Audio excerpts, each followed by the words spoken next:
Le Tour de France est une course par étapes qui se déroule chaque année, principalement en France, avec quelques excursions occasionnelles dans des pays voisins.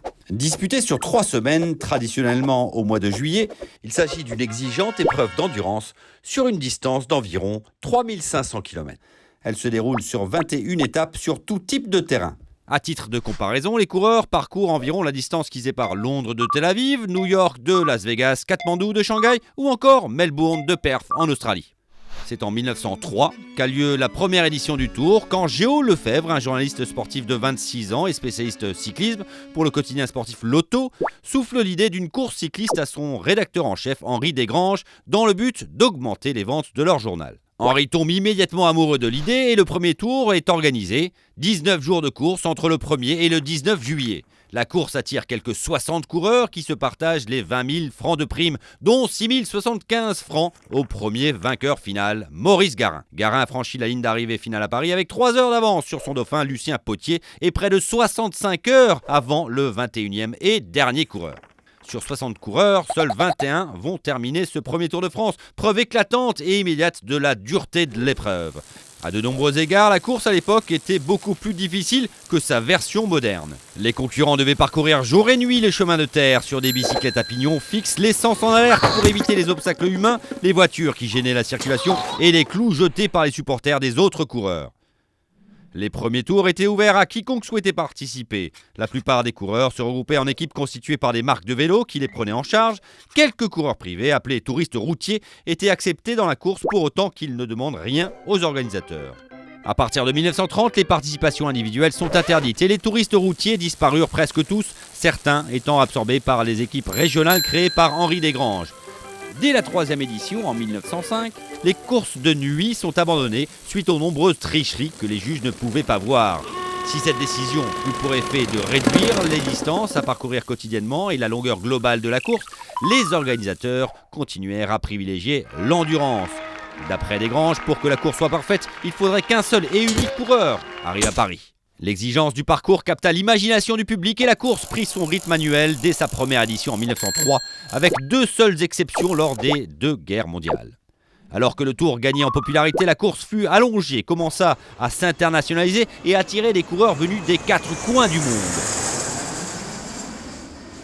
Aujourd'hui, le Tour est une épreuve de l'UCI World Tour avec un plateau majoritairement composé du UCI World Team, à l'exception des équipes invitées par les organisateurs. Des éditions modernes du Tour de France comptent 21 jours de course répartis sur une période de 23 jours.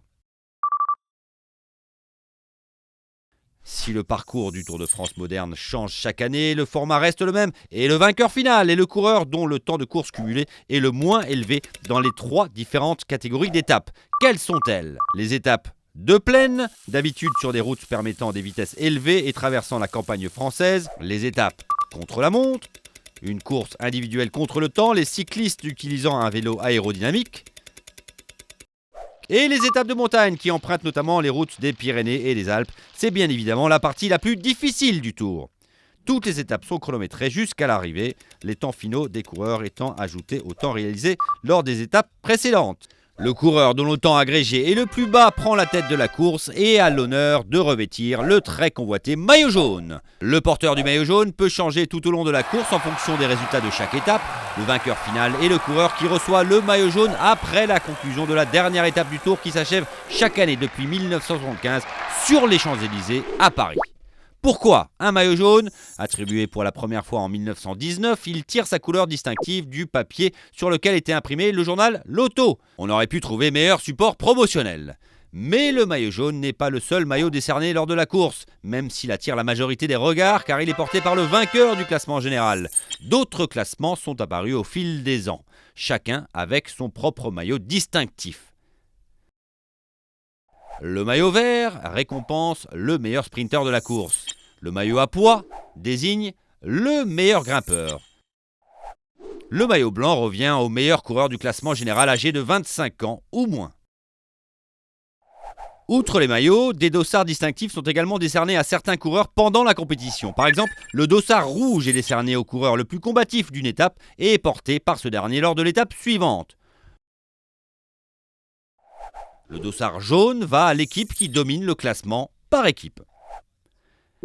À côté de ces maillots et dossards distinctifs, les coureurs d'une même équipe, 22 équipes au total composées chacune de 8 coureurs, doivent porter des maillots de même couleur. Ces maillots portent les logos des sponsors des équipes qui payent les salaires des coureurs. Quelques coureurs ont le droit de revêtir des maillots spéciaux. Par exemple, le champion du monde en titre porte le maillot arc-en-ciel. Les différents champions nationaux portent les couleurs de leur pays respectifs. Tous ensemble, ces coureurs forment un long ruban chamarré multicolore qu'on appelle le peloton. C'est la vision du peloton traversant les pittoresques campagnes de France et ses régions montagneuses qui fait du Tour de France un des événements sportifs les plus spectaculaires au monde. Mais le peloton n'est pas là que pour l'esthétique, il est indispensable pour que les coureurs gardent un peu d'énergie.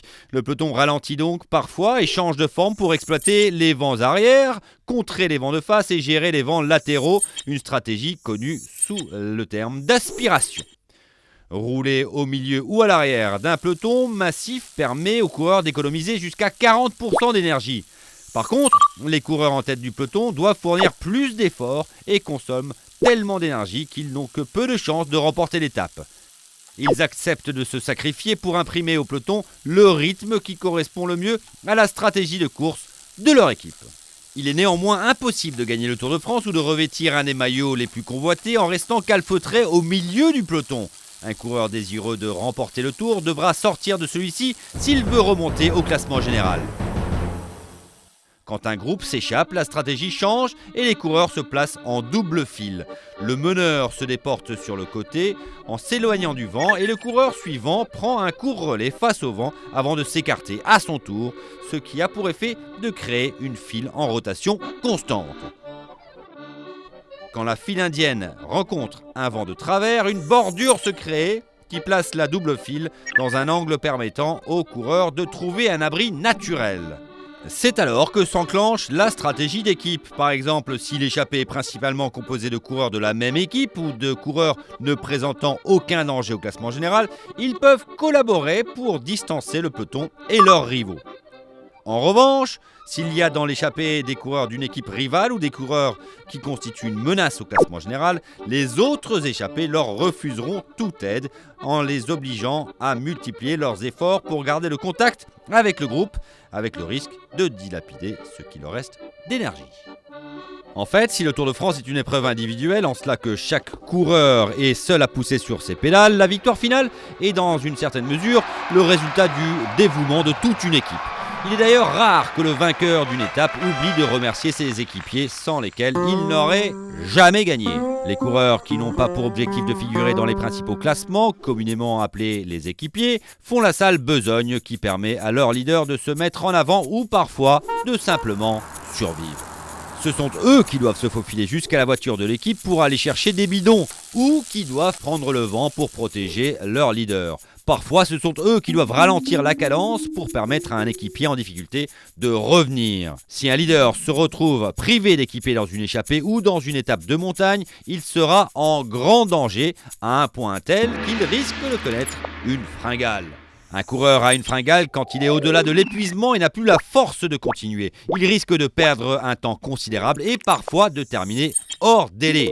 Nombreux sont les porteurs du maillot jaune qui ont perdu le Tour pour avoir craqué, notamment lors d'une étape de montagne. En fait, la course devient passionnante quand les leaders s'affrontent pour le classement final, notamment lors des étapes montagneuses. Leur affrontement est autant mental que physique, chacun testant la détermination de l'autre en le poussant à la faute.